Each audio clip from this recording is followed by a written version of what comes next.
Liberal culture എന്ന് പറഞ്ഞല്ലോ, അതെന്താണെന്ന് അറിയാത്ത ആളുകൾക്ക് വേണ്ടി ഞാൻ പറയുകയാണ്. ഇതാണ് ലിബറൽ കൾച്ചർ. എന്താ ലിബറൽ കൾച്ചർ എന്ന് വെച്ചാൽ, നമ്മൾ ചെയ്യുന്ന കാര്യങ്ങളെ നിയന്ത്രിക്കുന്നത് ആര് എന്നിടത്ത് ഇത്രയും കാലം നമ്മൾ മതപരമായി പറയാറുള്ളത് അത് അള്ളാഹുവാണ്. നമ്മൾ സാധാരണ ഫലി തുക്കബിറുല്ലാഹ അലാമ ഹദാക്കുക, അള്ളാഹുവിനെ അക്ബറാക്കുക, അള്ളാഹുവിനെ വലിയവനാക്കുക. നമ്മൾ അള്ളാഹു അക്ബർ എന്ന് പറയും. എല്ലാത്തിനും മേലെ അള്ളാഹിൻ്റെ ഡിസിഷൻ, അള്ള പറയുന്ന കാര്യങ്ങൾക്ക് ഏറ്റവും വലിയ പ്രാധാന്യം കൊടുക്കുക. പക്ഷേ ഇപ്പം എന്താ ഉണ്ടാവുമെന്ന് അറിയോ, ഇതൊക്കെ കാണുമ്പോഴും നമ്മൾ സ്വന്തം മതത്തിൽ തന്നെ ചോദ്യം ചെയ്യാണ്.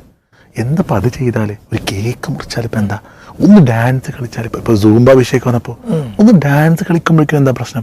ശരിക്കും എന്താണെന്നറിയോ, നമ്മൾ ഒരു ഭാഗത്ത് ഇതൊക്കെയാണ് അനുസരിക്കേണ്ടതെന്ന് പറയുകയും ചെയ്യുന്നു, എന്നാൽ മറുഭാഗത്ത് നമ്മൾ എന്തിനാണ് ഹവയെയാണ്, അല്ലെ, നമ്മൾ ഇലാഹു ഹവ എന്ന് പറയുമല്ലോ, ഇതാണ് യഥാർത്ഥത്തിൽ ലിബറലിസം. നമ്മുടെ തീരുമാനങ്ങൾ നമ്മുടേതാവണം, നമ്മുടെ തീരുമാനങ്ങൾ നമ്മുടേതാവണം എന്ന് വെച്ചാൽ ആ നമ്മുടേതെന്ന് പറയുമ്പോൾ അതിൻ്റെ ബേസ് റിലീജിയൻ ആയിരിക്കും.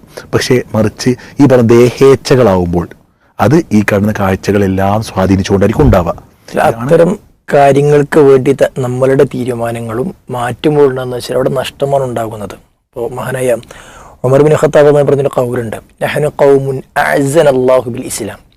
നമ്മൾ ഇസ്ലാം എന്നൊരു ദീന് കൊണ്ട് അള്ളാഹു ഇസ്സത്ത് നൽകിയ വിഭാഗമാണ്. അതുകൊണ്ട് നമ്മൾ എപ്പോഴും ഇസ്സത്ത് കാണേണ്ടത് ഇസ്ലാം കൊണ്ടാണ്. ഓ മഹ്മബത്തിന്റെ ഇസ്സത്ത് മിൻ ഗൈരിഹി അതല്ലനല്ലാ. ഇസ്ലാം അല്ലാത്തത് കൊണ്ട് ഒരാൾ ഇസ്സത്ത് പ്രതീക്ഷിക്കുന്നുവെങ്കിൽ അവൻ അള്ളാഹു എന്ത് ചെയ്യും, അധമനാക്കി കളയുന്നതാണ്. അപ്പോൾ ഇസ്ലാം ഇന്നൊരു കാര്യം പാടില്ല എന്ന് പറഞ്ഞിട്ടുണ്ടെങ്കിൽ നമ്മൾ അവിടെ പ്രാധാന്യം കൊടുക്കണം അതിനാണ്. അപ്പോൾ DJ പാർട്ടി അതിനെന്താ കുഴപ്പം, അതൊക്കെ എന്തിനാ എതിർക്കാൻ നിൽക്കണത്?